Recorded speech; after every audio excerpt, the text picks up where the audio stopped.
आज मैं बना रही हूँ गर्मा गर्म दाबेली। लेकिन दाबेली बनाते बनाते मुझे एक मज़ेदार बात याद आ गई।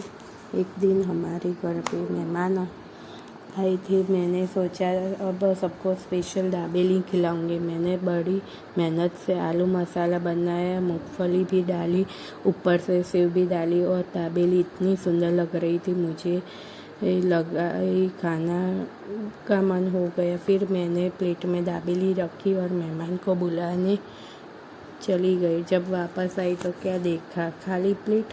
मैंने पूछा, अरे दाबेली कहाँ गई? सब लोग चुप रहे। फिर मैंने सोचा कि मेरा छोटा भाई हंसने लगा। उसने कहा, दाबेली तो इतनी टेस्टी थी कि मैं खा गया।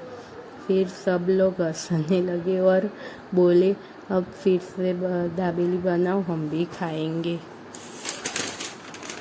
तो आज वही सुपर टेस्टी दाबेली आज फिर से बना रही हूँ। वीडियो देखें और घर पे ट्राई ज़रूर करें।